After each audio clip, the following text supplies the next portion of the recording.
नमस्कार मंडळी, श्री स्वामी समर्थ। आज शनी अमावस्या। शनी अमावस्येला विशेष महत्त्व आहे, कारण शनी अमावस्या ही अतिशय पवित्र अमावस्या आहे आणि वर्षातील सर्वात मोठी अमावस्या आहे। या अमावस्येला तुम्ही काही उपाय केला, काही सेवा केली, याचं फळ आपल्याला 100% मिळत असतं। आपल्या घरामध्ये काही इडापिडा आहे, सततची भांडणं आहेत, सतत वादविवाद होतात, काही कारणास्तव आपल्या घरामध्ये अतिशय नकारात्मकता आहे, सततचे आजारपण आहे। मग यासाठी मंडळी तुम्हाला अगदी साधा आणि सोपा उपाय करायचा आहे। उपाय केव्हा करायचा? तर तुम्हाला हा उपाय संध्याकाळी दिवे लागण्याच्या वेळेस करायचा आहे। आपल्या देवघरासमोर आपल्याला आसन घ्यायचं आहे, त्यावर बसायचं आहे। आपल्याला एक नारळ घ्यायचा आहे, नारळामध्ये पाणी असणं गरजेचं आहे। एक तांबण किंवा एक स्टीलची प्लेट घ्यायची आहे, त्यावरती नारळ ठेवायचा आहे। 7 भीमसेनी कापडाचे तुकडे घ्यायचे आहे।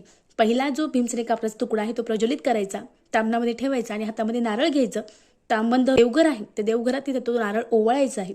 ओवाळताना तुमची जी कुलदेवता आहे त्या कुलदेवतेचा मंत्र म्हणायचा आहे। येत नसेल तर ओम कुलदेवताय नमः, ओम कुलदेवताय नमः असं म्हणून आपल्याला 7 वेळेस हे कापूर होम करायचं आहे। याने आपल्या घरातील कटकट, नकारात्मक ऊर्जा, जी सततची इडापिडा आहे ती दूर होणार आहे। अगदी साधा सोपा उपाय आहे, निश्चित करावा। श्री स्वामी समर्थ। धन्यवाद।